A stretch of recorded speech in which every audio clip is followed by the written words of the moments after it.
नमस्कार दोस्तों कई बार किसी शहर का नाम किसी ख़ास चीज़ से जुड़ जाए और वो जो जिस वस्तु से जुड़ा है नाम, वो वस्तु ख़तरे में पड़ती दिखाई दे तो बड़ी चिंता होती है। आज बात कर रहा हूँ मैं अलीगढ़ के तालों की। अलीगढ़ दो बातों के लिए काफ़ी जाना जाता है। एक अलीगढ़ मुस्लिम यूनिवर्सिटी AMU, और उसमें पनपने वाले और उसमें शिक्षा प्राप्त करने वाली बहुत सारी शख्सियतें, जिनमें बहुत बड़े बड़े शायर, नामी शायर भी शामिल हैं। और दूसरा अलीगढ़ की जो पहचान है वो है अलीगढ़ के तालों को लेकर। अब एक वक्त में इतने ज़्यादा इसका प्रचलन था कि देश की ज़रूरत का 75%, अर्थात तालों की ज़रूरत का 75% भाग सिर्फ अकेला इस शहर के हिस्से में आता था। और इसमें तब भी और अभी तक हैं, लेकिन अब लगता नहीं कि वो कायम रहेंगे बेचारे। कि लगभग 1 लाख लोग तालों के निर्माण की कला में लगे हुए रहे हैं अब तक। 1 लाख लोगों का मतलब यह है कि 1 लाख परिवार। आप मान के चलिए कि एक बंदा परिवार का काम करता है तो सारे परिवार के लिए रोटी रोज़ी और बाइज़्ज़त छत जो है वो इन्हीं तालों की बदौलत मिलती रही है। और एक वक्त में तो ये भी आ गया था कि अलीगढ़ को ताला नगरी के नाम से ही जाना जाता था। और अब स्थिति वाकई आ गई है कि ताला नगरी को भी ताले लगने वाले हैं। अर्थात अब ताले वो अलीगढ़ के होंगे या कहाँ के होंगे, ये कुछ कहा नहीं जा सकता, लेकिन संकट में है। और संकट मित्रों ये बड़ा अजीब होता है कि जब ज्यों ज्यों हमारी प्रौद्योगिकी बढ़ती है, जो जो हम प्रगति की राह पे आगे चलते हैं, को वैज्ञानिक शोध और इन चीज़ों के एक जो लीक पड़ जाती है कि हमें आगे बढ़ना है, आगे बढ़ना है, आगे बढ़ना है, उसके उसी लय में, उसी रौ में होता क्या है कि कई बार ऐसी अहम चीज़ें, ऐसे अहम रोज़गार छिन जाते हैं।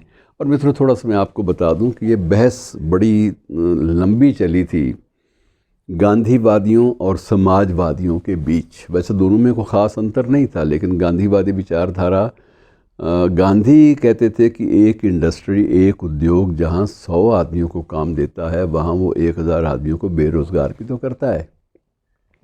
ये महात्मा गांधी का तर्क था।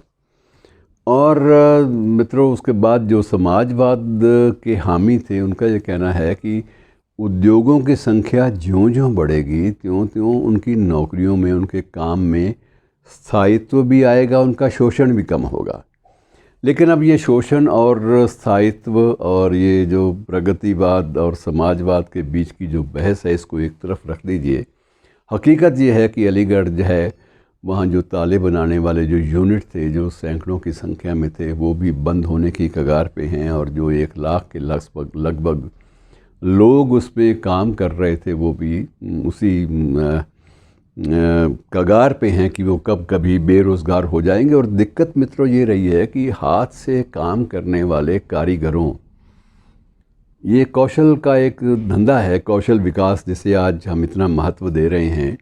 ये कौशल विकास का ये एक रूप था ताले बनाने का। और ये ताले बनाने का जो कारोबार था, कितना समृद्ध था कि एक वक्त में ये भी कहा जाता है कि हर साल तालों के निर्यात, छोटे छोटे देशों को निर्यात भी, यहाँ से एक्सपोर्ट भी बहुत होते थे, तो उस निर्यात से लगभग 210 करोड़ की आय सरकार को होती थी।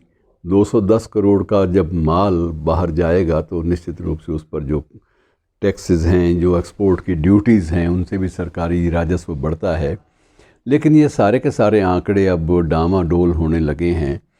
और मित्रों जब से ये टेक्नोलॉजी बढ़ी है, टेक्नोलॉजी ने तो ऑटो लॉक और ऑटो सिस्टम ऐसे कर दिए हैं कि वो जो कारीगर थे, जो कुशल, जो अपने कौशल के बूते पर जी रहे थे बड़े फ़ख्र के साथ, और वो सारे के सारे बिल्कुल सड़क पे आ जाएंगे। क्या करेंगे वो? उनके पास और कोई धंधा, उन्हें हमने वैकल्पिक धंधा सिखाया ही नहीं, उन्हें इस बदलाव के लिए कभी तैयार नहीं किया गया। बात छोटी सी है, लेकिन ये बात बहुत गंभीर भी है। और ये ताला नगरी जो है, इसके बारे में मैं थोड़ी सी बातें आपसे, और जब इसके नामकरण तालों के होने लगे थे, ब्रांड बनने लगे थे, ब्रांड भी बड़े बड़े दिलचस्प नाम उनके रखे गए थे। जैसे एक ताले का नाम था अलीगढ़ फोर्ट। अलीगढ़ फोर्ट के नाम से ताला जो है वो सबसे ज़्यादा लोकप्रिय होता था। उसके बाद एक खेरेश्वर मंदिर, खेरेश्वर टेम्पल के नाम से भी ताले बनते थे। और एक ताले का नाम था तीर्थ धाम। तीर्थ धाम के नाम से भी ताले अलीगढ़ में ही बनते थे। और इसी प्रकार से एक मंगलयान और मंगलायतन, दोनों तरह के ताले, मंगलायतन मंदिर, ये ताले भी वहाँ बनते थे। और ये तालों की संख्या भरमार जो थी, कुल कहा जाता है कि ब्रांड नेम जो बहुत लोकप्रिय थे वो दर्जन भर थे। और उन्हीं को बनाने वाले कारीगरों की संख्या लगभग 1 लाख रही है। और अब मित्रों वो ताले भी धीरे धीरे व्यवहार में नहीं आ रहे, क्योंकि अब उनकी ज़रूरत महसूस नहीं होती। अब गॉडरेज ने नया स्लोगन, जब उसने शुरू किए ताले बनाने, उसने नया स्लोगन दे दिया था कि ताला वो जिसकी ताली जो है सिर्फ़ एक बने और वो ताली सिर्फ़ उसमें फ़िट हो ताले में। तो उसने एक टेक्नोलॉजी का एक नया रूप हमारे सामने प्रस्तुत किया। और तब भी इस अलीगढ़ के तालों पर जो आशंकाओं के काले बादल थे वो छाने लगे थे। तो मित्रों, अब इसका क्या स्वरूप बने? क्या ये अब सिर्फ संग्रहालयों में, म्यूज़ियम्स में ही रखे जाने वाली वस्तुएं बन जाएंगे, या क्या होगा, क्या नहीं होगा? ये संकट है। विषय हल्का है, लेकिन विषय कितना गंभीर है आप इस बात का अंदाज़ा लगाइए। दुआ करें कि ये ताले जो हैं, इनके मुहावरे, कभी तालाबंदी के नाम से, कभी ताले लग जाएंगे कारोबार को, कभी ताले लग जाएंगे घरों को, तो ये सारे के सारे मुहावरे भी बने हुए थे। ये सारे अलीगढ़ के तालों की वजह से बने हुए थे मित्रों। अब ताले जो हैं वो समाप्त होने की कगार पे हैं। शुक्रिया दोस्तों।